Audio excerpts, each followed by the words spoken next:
Olá pessoal, sejam todos muito bem-vindos ao canal Alvorada Espiritual e nós vamos dar continuidade ao estudo do livro que é o Espiritismo, né? Conhecendo mais aí sobre o início da doutrina, né? Realmente um estudo aí para quem está querendo conhecer mais a fundo a doutrina espírita, tá bom? E antes de nós irmos para a parte de hoje, eu vou pedindo para vocês se inscreverem no canal, ativar o sininho para receber as notificações de vídeo novo e também deixar aquele like para estar ajudando o canal a trazer mais conteúdo para vocês. Lembrando uma coisa, quero falar aqui para vocês que nós vamos ter um novo quadro, né? Diante de algumas dificuldades minhas mesmo, né? Eu vou estar trazendo aqui para vocês, tá bom? Nós vamos falar, né, sobre alguns assuntos relativos aí à vida após a morte, que eu acho muito interessante. A gente está indo buscar sempre novos conhecimentos, né? E eu tô com um livro aqui que eu vou trazer esses relatos, né? E a gente vai falar um pouquinho sobre este tema, tá bom? Para aqueles que ainda não conhecem, para aqueles que ainda têm essa certa dificuldade. Então, vamos para o vídeo de hoje. Nós estamos ainda estudando a parte do séptico, né?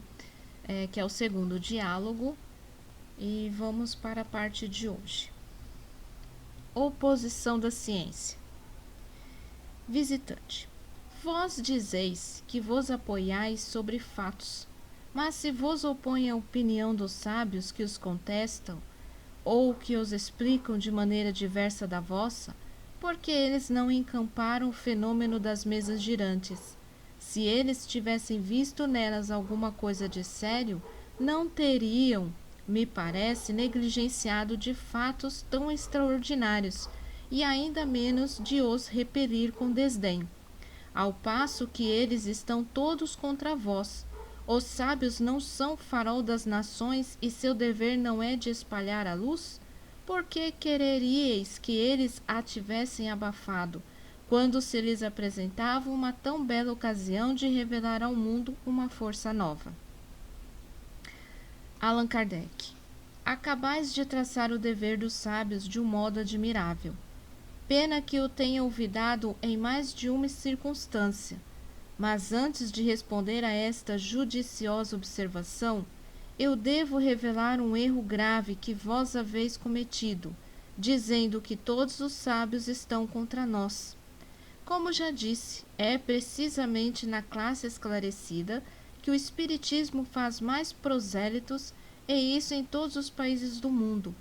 Eles se contam em grande número entre os médicos de todas as nações e são homens de ciência.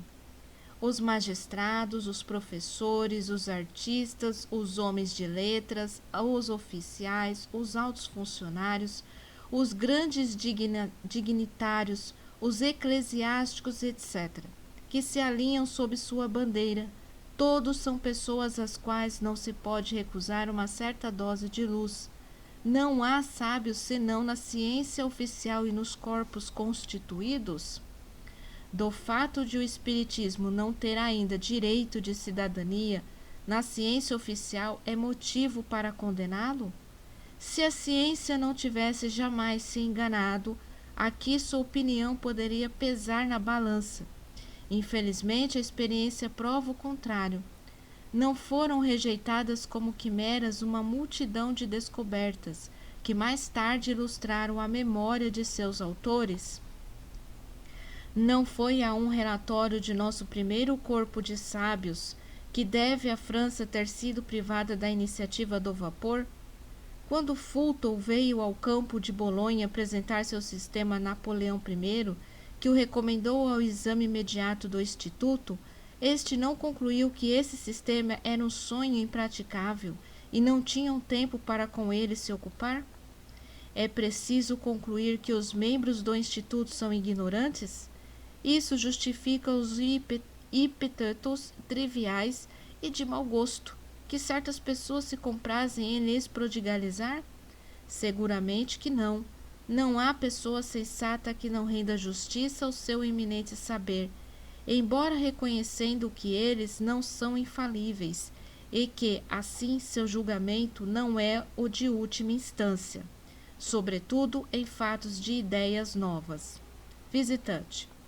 Eu admito perfeitamente que eles não são infalíveis, mas não é menos verdadeiro que, em razão do seu saber, sua opinião tem algum valor. E se os tivesseis convosco, isso daria um grande peso ao vosso sistema. Allan Kardec. Vós admitis também que cada um não é bom juiz senão naquilo que é da sua competência. Se quereis construir uma casa, procurais um músico? Se estivesseis doente, vos faríeis cuidar por um arquiteto? Se tivesseis um processo, procuraríeis a opinião de um dançarino? Enfim, se se trata de uma questão de teologia, a fareis resolver por um químico ou um astrônomo? Não. Cada um em seu trabalho. As ciências vulgares repousam sobre as propriedades da matéria, que se pode manipular à vontade, e os fenômenos que ela produz têm por agentes as forças materiais. Os do espiritismo têm por agentes inteligências independentes, que têm seu livre-arbítrio e não estão submetidas aos nossos caprichos. Eles escapam, assim, aos nossos procedimentos de laboratório e aos nossos cálculos, e desde então não são mais na alçada da ciência propriamente dita. A ciência, pois, enganou-se quando quis experimentar os espíritos como uma pilha voltaica. Ela fracassou, e assim deveria sê-lo, porque usou uma analogia que não existe. Depois, sem ir mais longe, ela concluiu pela negativa, julgamento temerário que o tempo se encarrega todos os dias de reformar como reformou muitos outros, e aqueles que o tiverem pronunciado passarão pela vergonha de se inscreverem, muito levianamente por falsearem contra o poder infinito do Criador. As corporações científicas não têm e não terão jamais que se pronunciar sobre a questão. Ela não é mais da sua alçada, que há de decretar se Deus existe ou não. Portanto, é um erro fazer delas juízes. O espiritismo é uma questão de crença pessoal, que não pode depender do voto de uma assembleia, porque esse voto, mesmo favorável, não pode forçar as convicções. Quando a opinião pública estiver formada a esse respeito, os sábios, como indivíduos, a aceitarão e suportarão a força das coisas. Deixai passar uma geração, e com ela os preconceitos do amor próprio em que se obstina, e vereis que ocorrerá com o espiritismo como ocorreu com tantas outras verdades antes combatidas, e que agora seria ridículo pô-las em dúvidas. Hoje são aos crentes que se chama de loucos, amanhã serão todos os que não creiam, da mesma forma como se chamou de loucos outrora aqueles que criam que a terra girava. Mas todos os sábios não julgaram da mesma forma, e por sábios eu entendo os homens de estudo e de ciência, com ou sem título oficial. Muitos fizeram o seguinte raciocínio: não há efeito sem causa, e os mais vulgares efeitos podem conduzir ao caminho dos maiores problemas. Se Newton tivesse desprezado a queda de uma maçã, se Galvani tivesse menosprezado sua criada, tratando-a de louca e visionária quando ela lhe falou das rãs que dançavam no prato, talvez estivessem ainda por serem descobertas a admirável lei da gravitação universal e as fecundas propriedades da pilha. O fenômeno que se designa sob o nome burlesco de dança das mesas não é mais ridículo que o da dança das rãs, e talvez encerre também um desses segredos que revolucionam a humanidade quando se tem sua chave. Disseram ainda, por outro lado, uma vez que tantas pessoas deles se ocupam, uma vez que homens sérios deles fizeram um estudo, é preciso que haja aí alguma coisa, uma ilusão, se sequer não poder ter caráter de generalidade. Ela pode seduzir um círculo, uma comunidade, mas não o mundo todo. Guardemo-nos, pois, de negar a possibilidade do que não compreendemos, sob pena de receber, cedo ou tarde, um desmentido, que não fará o elogio da nossa perspicácia. Visitante. Muito bem. Eis um sábio que raciocina com sabedoria e prudência, e sem ser sábio penso como ele. Mas anotai que não afirma nada, ele duvida. Ora, sobre o que basear a crença na existência dos espíritos e, sobretudo, na possibilidade de comunicação com eles? Allan Kardec. Essa crença se apoia sobre o raciocínio e sobre os fatos. Eu mesmo não a adotei senão depois de um maduro exame, tendo adquirido nos estudos das ciências exatas o hábito das coisas positivas. Eu sondei e perscrutei essa nova ciência e seus detalhes mais ocultos. Eu quis conhecer tudo, porque não aceito uma ideia, senão quando lhe conheço o porquê e o como. Eis o raciocínio que me fez um sábio médico, outrora incrédulo e hoje adepto fervoroso. Disse que os seres invisíveis se comunicam, e por que não? Antes da invenção do microscópio, supunha-se a existência desses bilhões de animálculos que causam tantos prejuízos na economia? Onde está a impossibilidade material de que haja no espaço seres que escapam aos nossos sentidos? Teríamos, por acaso, a ridícula pretensão de tudo saber e de dizer a Deus que Ele nada mais nos pode ensinar? Se esses seres invisíveis que nos cercam são inteligentes, por que não se comunicariam conosco? Se eles estão em relação com os homens, devem desempenhar um papel na vida, nos acontecimentos. Quem sabe? Pode ser uma das forças da natureza, uma dessas forças ocultas que não supunhamos existir. Que novo horizonte isso abriria ao pensamento, que vasto campo de observação. A descoberta do mundo dos seres invisíveis seria diversa da dos infinitamente pequenos. Isso seria mais que uma descoberta, seria uma revolução nas ideias. Que luz pode dela jorrar? Quantas coisas misteriosas seriam explicadas? Aqueles que creem nisso são ridicularizados.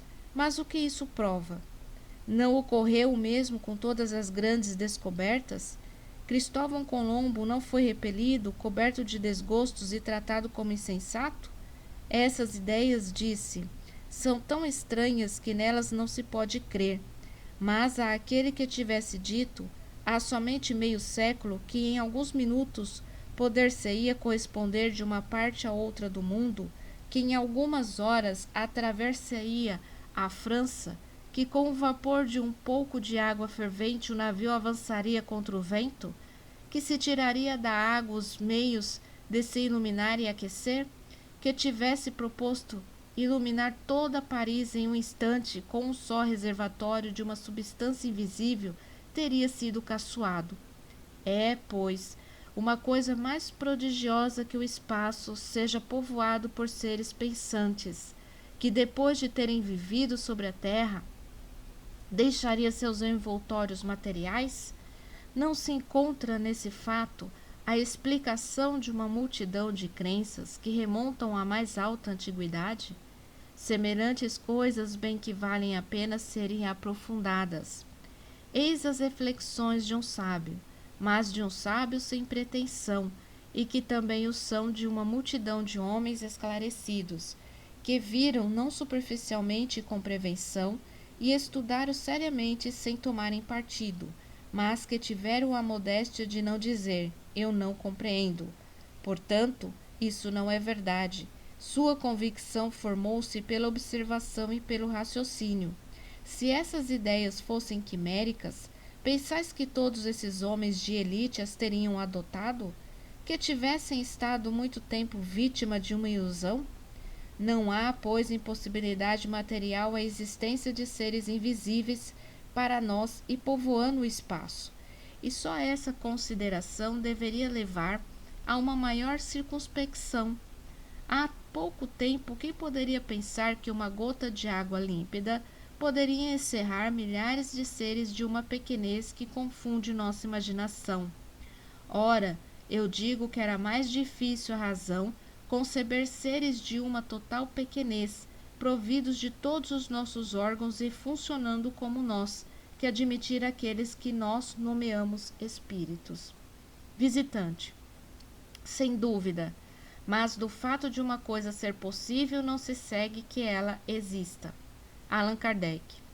De acordo, mas convireis que já é uma grande coisa desde que ela não é impossível, porque não tem nada que repugne a razão, resta, pois, constatá-la pela observação dos fatos. Essa observação não é nova. A história, tanto sacra como profana, prova a antiguidade e a universalidade dessa crença, que se perpetuou através de todas as vicissitudes do mundo e se encontra entre os povos mais selvagens, no estado de ideias inatas e intuitivas, gravadas no pensamento, como a do Ser Supremo e da existência futura. O Espiritismo, portanto, não é criação moderna, muito longe disso. Tudo prova que os antigos o conheciam tão bem e talvez melhor que nós.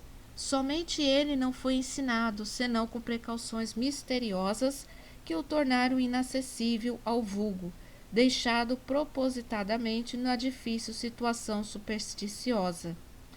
Quanto aos fatos, eles são de duas naturezas, espontâneos e provocados. Entre os primeiros, é preciso situar as visões e aparições, que são muito frequentes, os ruídos, barulhos e movimentação de objetos sem causa material, e uma multidão de efeitos insólitos que se considerava como sobrenaturais, e que hoje nos parece muito simples, porque para nós não há nada de sobrenatural, uma vez que tudo se esconde nas leis imutáveis da natureza. Os fatos provocados são aqueles que se obtêm por intermédio dos médiuns. Então, é muito, assim, muito técnico, né? Vamos dizer assim, essa conversa do visitante com Allan Kardec, em que ele tenta mostrar, né? O visitante tenta mostrar para o Allan Kardec que todos esses fenômenos que estavam acontecendo na época poderiam ser facilmente desmentidos pela ciência, né? E naquela época não tinha-se, Allan Kardec já era bem ciente disso, a ciência mesmo dos homens não tinha como comprovar tais fatos, né? Tanto é que naquela época acontecia muito esses fenômenos de objetos se movendo e tudo mais, para provar para o próprio Allan Kardec, né, de que realmente o mundo espiritual existia. Hoje já não se faz mais tão necessário. E daqui a alguns anos, outras coisas que acontecem hoje, que o mundo espiritual está nos mostrando, já não vai ser tão necessário também. Então, nós estamos evoluindo, o mundo espiritual está aí, né? A gente precisa abrir mais a nossa mente para receber essa energia, para receber esse contato que tantos amigos da espiritualidade querem fazer conosco, né? Então, esse foi a parte de hoje, né? Espero que vocês tenham gostado, tenham curtido, e vou aguardar vocês aqui no nosso próximo vídeo, continuando o estudo do livro que é o Espiritismo. Um forte abraço para todos vocês, fiquem todos bem, que assim seja.